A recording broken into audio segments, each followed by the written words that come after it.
መልካም ጓደኛ ሲኖራችሁ እንደዚህ ነው። ሀይሚና ብሩክ አብረው እየኖሩ ነው።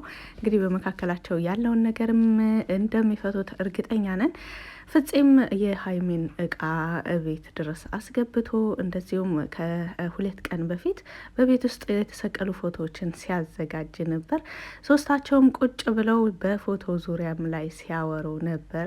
እንዴት ሀሳቡ እንደመጣለት እንደዚሁም በጣም የሚያማምሩ እንደሆኑ ሀይሚም ጭምር ስትናገር ነበር።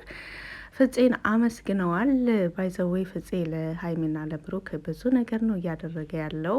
ምክንያቱም ከውለታ አንጻር ሳይሆን ከጓደኝነት አንጻር በጣም ግልጽና መልካም ጓደኛነቱን የሚያስመሰክር ብዙ ተግባራቶችን እየሰራ ይገኛል። እንግዲህ ከአሁን በፊትም ሀይሚና ብሩክ መካከል በተፈጠረው ግጭት ብዙ ቦታዎች ከቡታጅራ ከሀይሚ ጋር በመምጣት በቃ እነሱን ለማገዝ ምንም ወደ ኋላ ብሎ አያውቅምና ዛሬ ደግሞ በጣም ደስ በሚል መልኩ ሶስታቸውም ቁጭ ብለው ሲነጋገሩ ነበረ።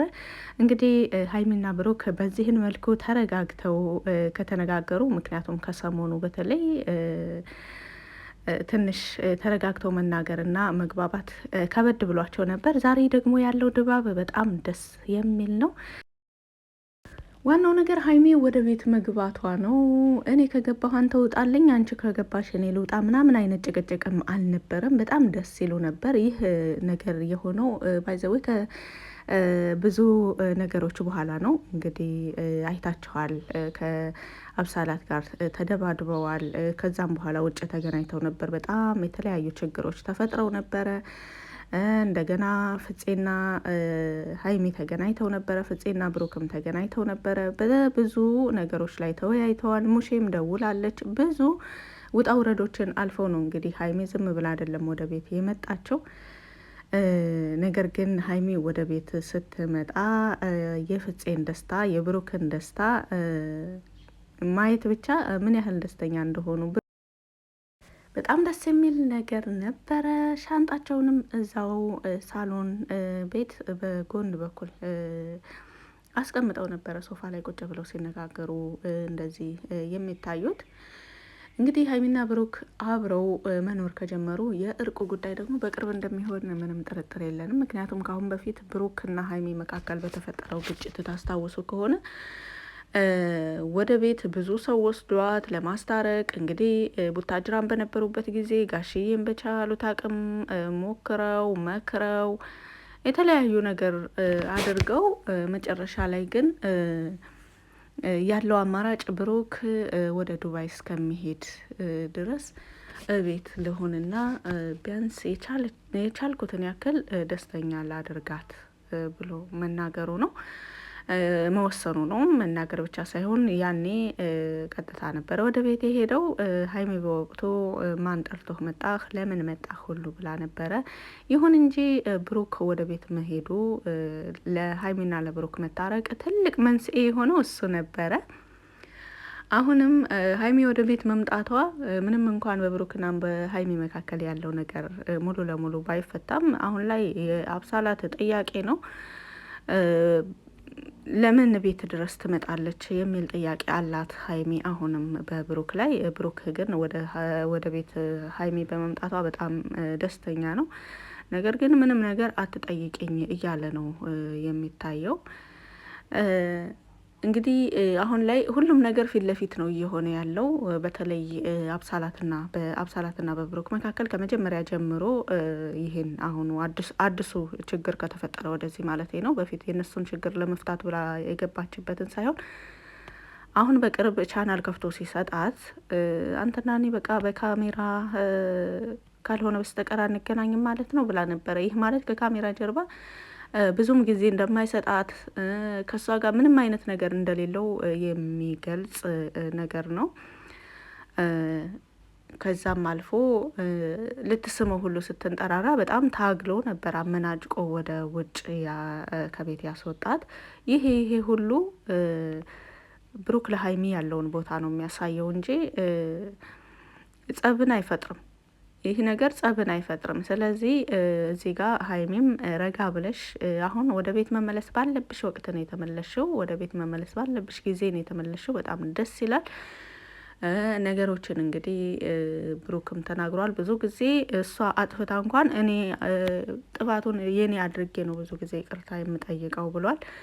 ይቅርታ ጠይቂ እያልኩሽ አይደለም፣ ነገር ግን ስትግባቡ፣ ስትደማመጡ፣ ስትከባበሩ ነው ይበልጥ አብሮነት የሚዘልቀው። ማንም ቦታ ባይዘው የትም ቦታ ነው እነሱ ላይ ብቻ ሳይሆን ማንኛውም ሰው ከጓደኛውም ጋር ከቤተሰቡም ጋር ከወንድም ከእህቱም ጋር ሆነ ከትዳር አጋሩ ጋር መከባበር፣ መደማመጥ እንደዚሁም ደግሞ በትዕግስት መተላለፍ፣ አንዳንድ ነገሮችን በትዕግስት ማለፍ ግዴታ ነው። ትንሽ ነገር ሲፈጠር መናደድ፣ ያንን ንደት እያሰፋን ለሌሎች ቦታ መስጠት የለብንም።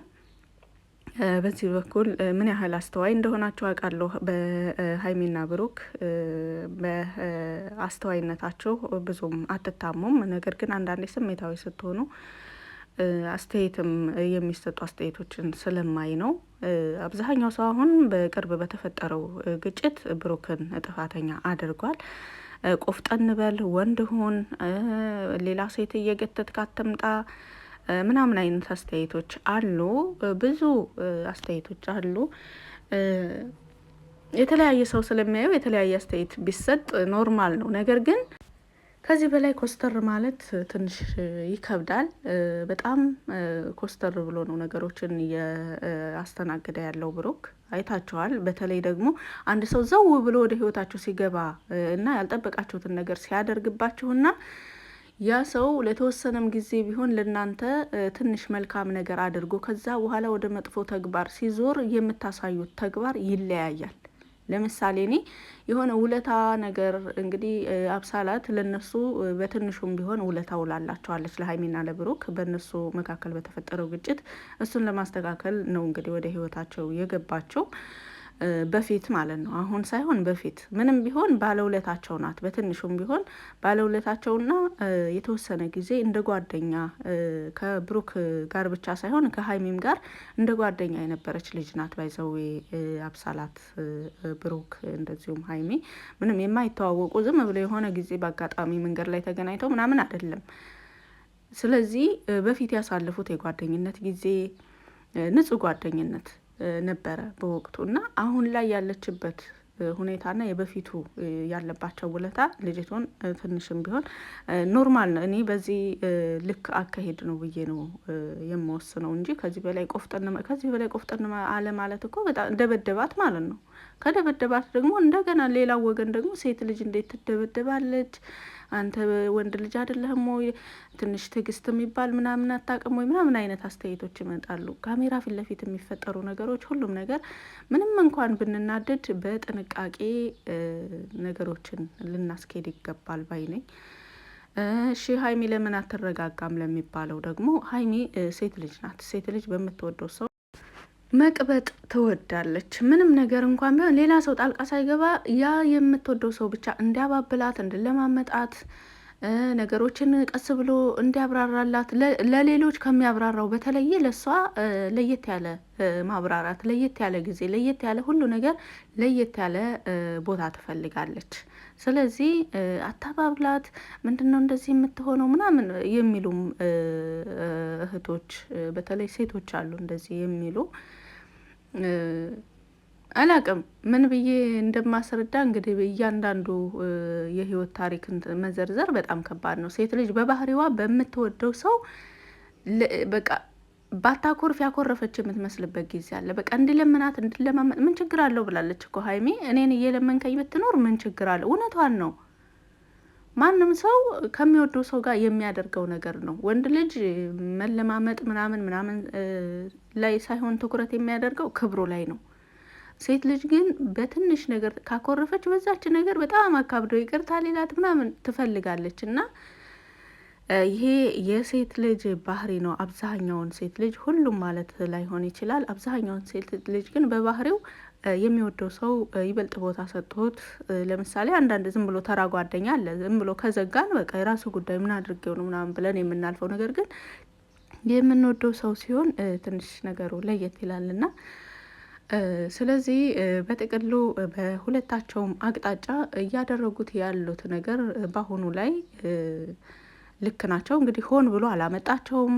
ብሩክም ቢሆን ሴት ልጅ አታምጣብን ምናምን ለምትሉ ሆን ብሎ አላመጣቸውም። ሆን ብሎ አይደለም እያመጣቸው ያለው። አሁን ላይ እየተከናወነ ያለው ሁለታቸውም ባልጠበቁት መልኩ ነው እየሄደ ያለው። ብሩክም የራሱን እየታገለ ነው። ሀይሚም እንደዚሁ ከቤት ወጣች እንጂ በብሩክና በሀይሚ መካከል ያለውን የሚያበላሽ ሌላ ነገር ምንም አልሰራችም። ራሷን ክብሯን ጠብቃ ነው ከቤት የወጣችው። አሁንም እንደዚሁ ወደ ቤት የመጣችው ሌላ ሰው እንደዚህ ሀይሚን ወዳታለሁ እንደዚህ ነበር ምናምን ብሎ የመጣ ሌላ የማያስፈልግ ሰው አልመጣም በመካከላቸው። ስለዚህ በአንድ ወገን ብቻ ሆነን ባንፈርድ ጥሩ ነው። ብሩክም ብሏል፣ እኔ ከእንትና በኩል ነኝ፣ እኔ የሀይሚ አድናቂ ነኝ፣ እኔ የብሩክ አድናቂ ነኝ እያላችሁ ለብቻ ለብቻ አትምጦ። የጨረቃ ፋሚሊዎች ሁሌም አንድ ነን፣ በአንድነት ነው የምንዘልቀውም ብሎ ተናግረዋል። አንድነት ይበልጥ ደግሞ መልካም ነው። ብሩክና ሀይሚ ይሄን ያህል እየተዋደዱ እኔ ሀይሚ አድናቂ እኔ የብሩክ አድናቂ ብሎ መከፋፈሉ አላስፈላጊ ነው። ብሩክና ሀይሚ እንግዲህ አብረው ሆነዋል። መግቢያው ላይ እንደነገርኳቸው አንድ ቤት እየኖሩ ነው። የቀጣዩ ደግሞ እንግዲህ ታርቀናል ሙሉ ለሙሉ ብለው የሚመጡ ይሆናል። ዋናው ነገር በአንድ ቤት መኖራቸው ነው። ቀጣዩን እነሱ እንደሚያስተካክሉት እናምናለን። እንግዲህ እነ ሙሼም ደውለው ነበረ። ሁሉም ነገር አሁን ላይ መስመር ይዞ ተስተካክሎ ነው ያለው። በጣም ደስ የሚል ነገር ነው። በቪዲዮ ላይ እንደዚሁም በብሩክና በሀይሚ አብሮነት ላይ የተደሰታችሁ እንደዚሁም አስተያየት ካላችሁ በኮሜንት ስር መጻፍ ትችላላችሁ። ስላዳመጣችሁ ከልብ አመሰግናለሁ። መልካም ጊዜ